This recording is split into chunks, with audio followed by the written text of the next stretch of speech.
Good morning my dear students, कैसे हैं आप।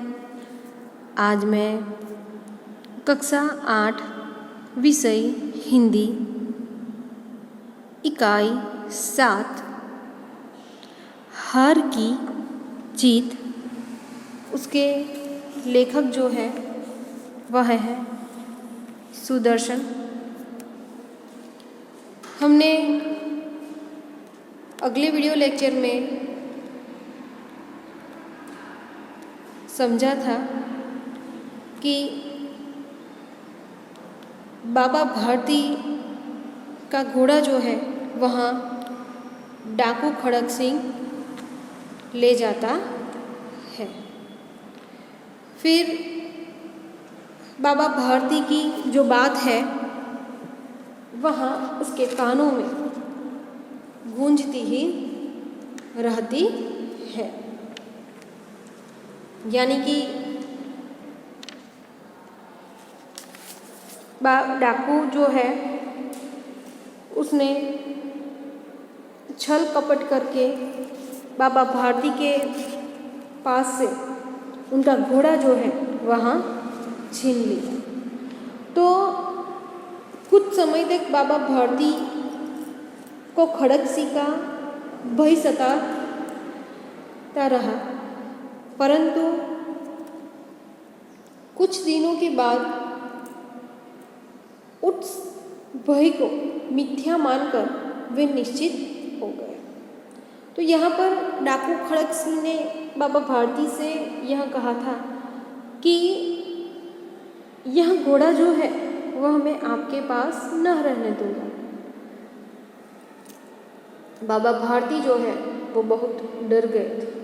रात दिन अस्तबल की रखवाली में ही समय बिताते थे, लेकिन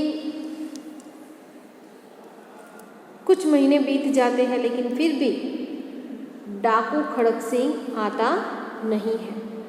तो बाबा भारती जो है वह कुछ असावधान यहाँ पर हो जाते हैं, लेकिन दूसरी ओर डाकू खड़क सिंह जो है वह छल और कपट से बाबा भारती का घोड़ा जो है वह छीन लेता है। तो यहाँ पर एक दिन बाबा भारती जो है वह घोड़े पर बैठकर घूमने जा रहे थे, क्योंकि अब उनको ऐसा लगने लगा था अब डाकू खड़क सिंह मेरा घोड़ा लेने के लिए नहीं आएगा। अब वहाँ कुछ असावधान हो गए।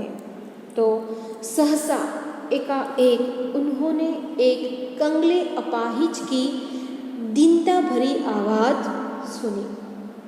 उसने बाबा से कहा कि वह 3 मील दूर रामावाला गांव में अपने सौतेले भाई के यहाँ जाना चाहता है। बड़ी कृपा होगी यदि वे अपने घोड़े पर बिठाकर उसे वहाँ पहुँचा देंगे। बाबा जी को उस पर तरस आ गया। उन्होंने उस अपाहिज को अपने घोड़े पर बिठा दिया और खुद हाथ में लगाम पकड़कर चलने लगे।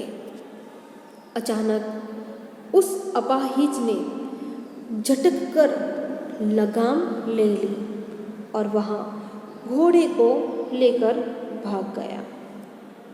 वहाँ अपाहिज डाकू खड़क सिंह था, जो वहाँ भेष बदल कर आया था। तो वो कोई और दूसरा नहीं बल्कि डाकू खड़क सिंह ही था। डाकू से बाबा भारती ने प्रार्थना की कि बाबा भारती ने चिल्लाकर खड़क सिंह को रोका। बाबा भारती ने चिल्लाकर खड़क सिंह को रोका। डाकू ने आकर घोड़ा वापस देने से इनकार कर दिया। बाबा ने कहा, मैं तुमसे घोड़ा वापस करने के लिए नहीं कहूँगा, परंतु तुम यह घटना किसी के सामने प्रकट मत करना, क्योंकि फिर लोग किसी दीन दुखी पर विश्वास नहीं करेंगे। तो अगले वीडियो लेक्चर में हमने यहाँ तक यह कहानी समझी थी। अब हम इस कहानी को आगे बढ़ाते हैं और हम इस कहानी को समझते हैं।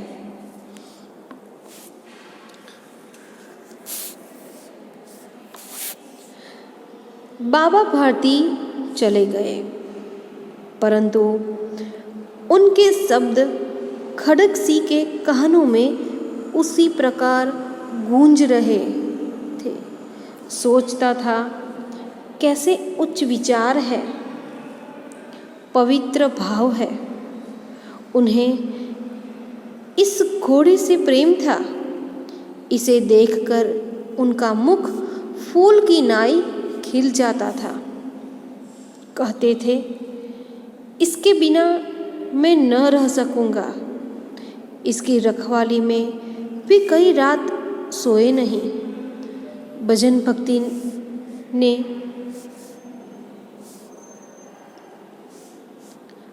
भक्ति में उनका समय जो है वह पसार करने लगे और उसकी रखवाली करते रहे, परंतु आज उनके मुख पर दुख की रेखा तक दिखाई न पड़ती थी। उन्हें केवल यह ख्याल था कि कहीं लोग गरीबों पर विश्वास करना न छोड़ दे। ऐसा मनुष्य नहीं, देवता है। तो यहाँ पर दुख की रेखा यानी कि इसका अर्थ है कि चिन्ह। तो यहाँ पर डाकू खड़ग सिंह जो है तो उसके कानों में बाबा भारती की बातें जो है वह गूंजने लगी।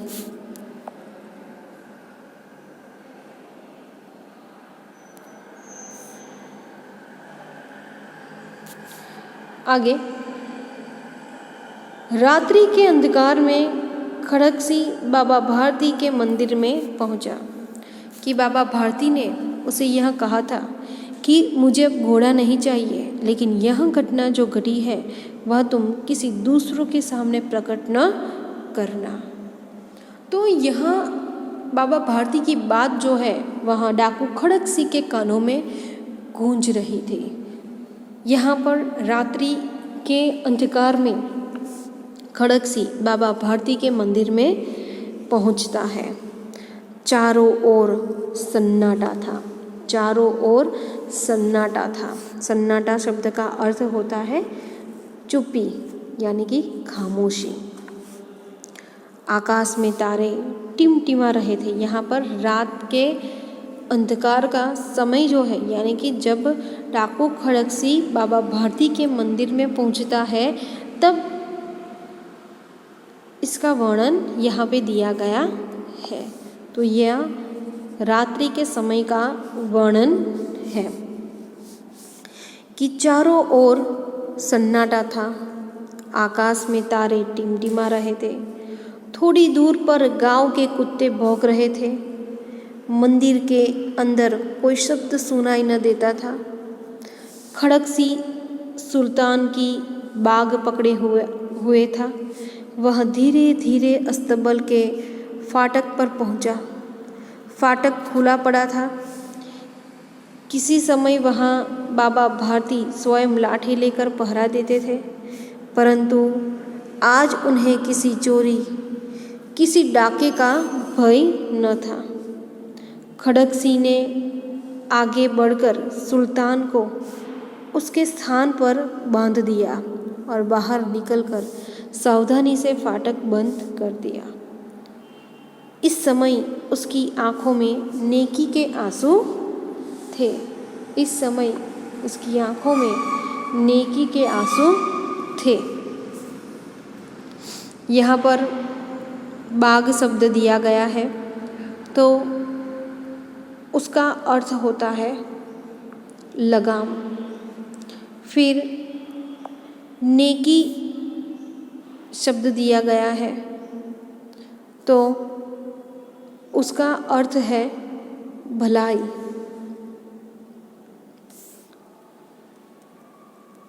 तो यहाँ पर डाको खड़क सिंह जो है,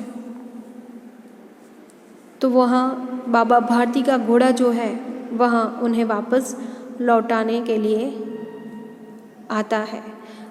वह रात्रि के समय में आता है, तो यहाँ पर उसका वर्णन बताया गया है। आगे, रात्रि का तीसरा पहर बीत चुका था। रात्रि का तीसरा पहर बीत चुका था। चौथा प्रहर आरंभ होते ही बाबा भारती ने अपनी कुटिया से बाहर निकल ठंडे जल से स्नान किया।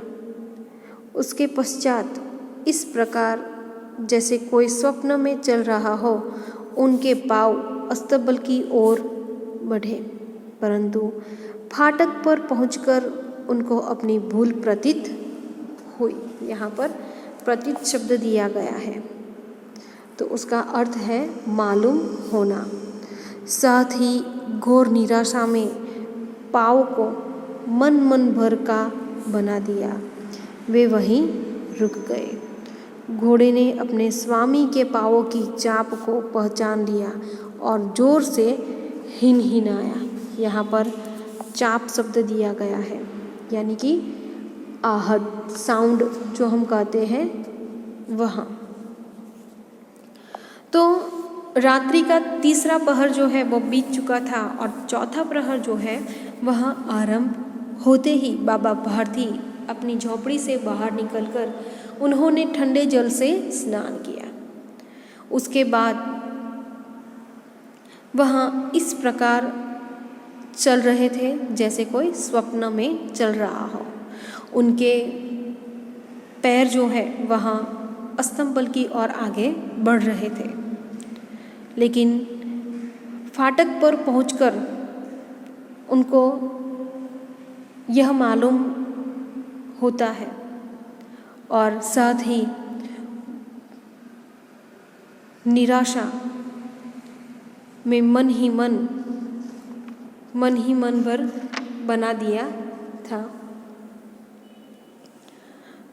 और बाबा भारती जो है वो वहाँ पर ही रुक जाते हैं, लेकिन यहाँ पर घोड़े ने अपने मालिक स्वामी के पाँव की आवाज़ को पहचान लिया और जोर से सुल्तान जो है वह हिनहिनाता है।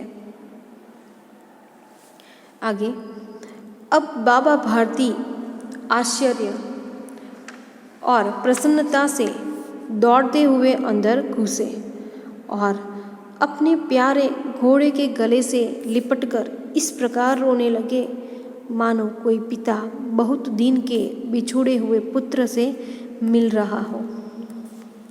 बार बार उसकी पीठ पर हाथ फेरते, बार बार उसके मुंह पर थपकियां देते। फिर वे संतोष से बोले, अब कोई गरीबों की सहायता से मुंह नहीं मोड़ेगा।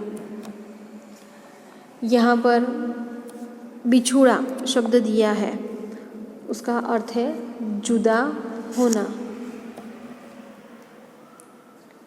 तो यहाँ पर एक और मुहावरा दिया गया है, मुख फूल की तरह खिलना। मुख फूल की तरह खिलना यानी कि बहुत प्रसन्न होना। मुख फूल की तरह खिलना यानी कि बहुत प्रसन्न होना। खोया हुआ पर्स मिल जाने पर या खोया हुआ पुत्र मिल जाने पर यात्री का मुख फूल की तरह खिल उठा। तो यहाँ पर बाबा भारती जो है वो आश्चर्य और प्रसन्नता से दौड़ते हुए वहाँ अंदर जाते हैं और अपने प्यारे सुल्तान को गले से लिपट कर रोने लगते हैं, जैसे कोई पिता बहुत दिन से बिछड़े हुए पुत्र से मिल रहे हो। बार बार उसकी पीठ पर हाथ फेरते रहते हैं, बार बार उसके मुंह पर थपकियाँ देते हैं। फिर वहाँ संतोष से बोलते हैं, अब कोई गरीबों की सहायता से मुंह नहीं मोड़ेगा। अब कोई गरीबों की सहायता से मुंह नहीं मोड़ेगा। तो यहाँ पर खड़क सिंह ने घोड़ा वापस किया कि बाबा भारती के शब्दों ने डाकू खड़क सिंह पर गहरा असर डाला। बाबा की महानता ने उसका दिल छू लिया। उसे बाबा भारती मनुष्य नहीं देवता लगे। वह रात के अंधेरे में बाबा के आश्रम में आया और सुल्तान को चुपचाप बाबा भारती के अस्तबल में बांधकर लौट गया।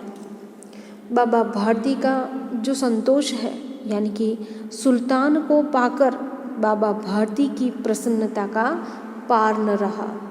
वे उसके गले से लिपट कर रोने लगे। फिर वे बड़े संतोष से बोले, अब कोई दीन दुखियों की सहायता से मुंह नहीं मोड़ेगा, कि अब कोई दीन दुखियों की सहायता से मुंह नहीं मोड़ेगा। यहाँ पर एक और मुहावरा है कि मुंह नहीं मोड़ना। मुंह मोड़ना यानी कि संबंध न रखना, विमुख होना।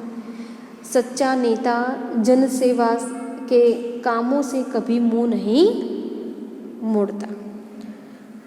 तो यहाँ पर यह कहानी जो है यह पूर्ण होती है, कंप्लीट होती है।